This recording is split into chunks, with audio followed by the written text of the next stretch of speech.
as a spiritual man, as a spiritual woman, we have to be able to fight the facade, the charade, the limitation, the psychological limiters, the set points that we impose upon ourselves, or at least the perception of them that was given to us perhaps when we was younger, or by our parents, or just by the I like to call it the religious pillars. I like to call it the behind the scenes actions that a lot of people don't really notice, because a lot of people don't really notice the Masonic world that's built behind this world. So when it comes to entertainment, when it comes to politics, when it comes to all these different pillars or realities or areas that move the dynamic of civilizations and things like that, I can think about entertainment, banking, structure.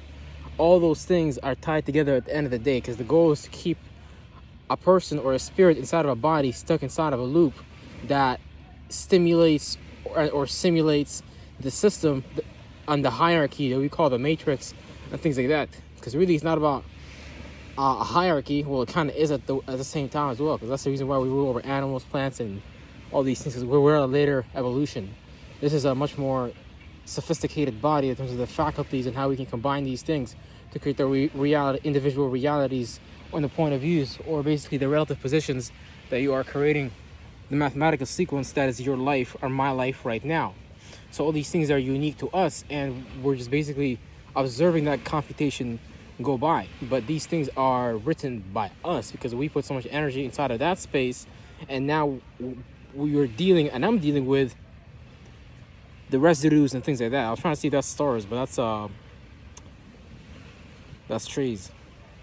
But yeah, these residues are inside of us, these properties are inside of us. And if you really understand your life and you're able to connect the markers for these spectrums of energies, which are virtues and principles that we play out consciously and subconsciously, then you're able to sit back and see a map of yourself, your individual psyche, and how that works. And so when you're able to sit back and look at that and connect the dots, it can give you a wider appreciation for understanding what geomancy is and what are these scientific and mathematical things are derived from. Because everyone is really at the end of the day just trying to change. But the better you know how to change, the better you know how to transfigure yourself, the better you know how to get out of certain emotions, certain feelings that sometimes we be into just based on, it could be religion, it could be entertainment, it could be a political stance. It's a lot of different things, right, that keep us in a type of imposed mind or mindset. Our mindset might be set on the wrong things, and we have to set our minds on things that actually manifest and bring about the reality that we want to. So we feel even the crazy thing about this is that we basically just feel obligated to play this role of being a peasant and play this role of being hopeless and aimless, from the perspective of we're supposed to offer our body as a sacrifice and crucify our flesh and blood, our desires, from the perspective of letting go of the things that don't serve your highest possible good, or don't block the temple of God from flowing. If people really was breathing properly, that's how you know something wrong with the world. The water we don't even drink is clean. People don't question it. All these things, it's just we have these makeovers over what reality really is, and the closer we're able to perceive the totality of what reality is, we'll be able to understand the world and each other and our relationship to things outside of us, even like planets and certain spectrums. You could even say certain hidden lights that we don't even see in the sky, because we think that the sun is emitting, we think that the stars is emitting, but there's things like void, things like darkness that's emitting way more, right? And things like that. That's why someone might describe, let's say, like a Scorpio as being a dark person, but a Scorpio really just so secretive. It play out like an energy of intensity. It creates almost like this shroud of blackness almost around them, like this intense aura. And depending on how you view things from your relative positions, you're either gonna detect that left brain or right brain based on someone's actions, because someone's actions and reactions are rendered based on the space that they are in. So we gotta understand that the space that we are in is actually divided into 12 different spaces, which actually drop down to the third dimension in our biology, is the 12 organs and things like that. So the body is the temple of God, and when you know how to activate the temple of God, which is already really activated, you just have to become more aware of what you're doing as a spirit and how you're directing your attention, because your attention is the magic wand, your subconscious is the blackboard, which you draw, you know, the glyph, the hieroglyph, the emoji that you play out third dimensionally, aka being your characteristics and attributes. And if you have bad ways of conducting yourself in the world, you might end up calling yourself a loser, because you might be able to get certain things that you might care about that are off the world and things like that. But that's why even I'm learning right now, like, the number one most important thing in life is purpose. If you don't have purpose, you're gonna abuse yourself and abuse everything. Even I do that all the time. So even I'm learning to get out of, you know, the things of the world, because really we look at the things of the world to fuel us, but really we should be fueling ourselves with the spirit, with the pneuma, with the life, the animating life force, with the invisible force, the invisible energy that's all around us, that's nourishing everything all around us, right? The life force, which some people may refer to as Allah, some people may refer to it as Jesus, some people may refer to it as, you know, whatever it is.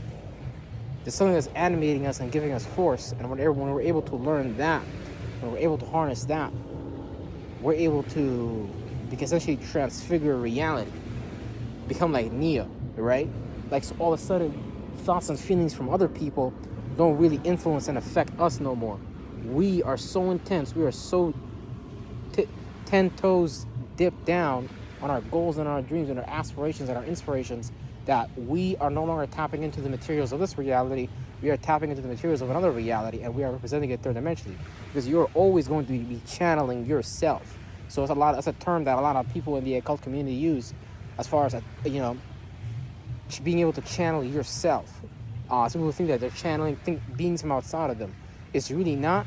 You gotta understand that everything is as above, so below. So when you have, you know, these virtues and principles that we're playing out as humans on the third dimension, as far as, let's say, Gemini, you're good at talking to your environment, and you talk a lot and things like that outside, and you're adaptable to meet with other people. Your way of communication, other people's ways of communication, and things like that can play out as friends in the area, knowing your immediate environment pretty well, be able to navigate through that with the air element via communicating and things like that, right?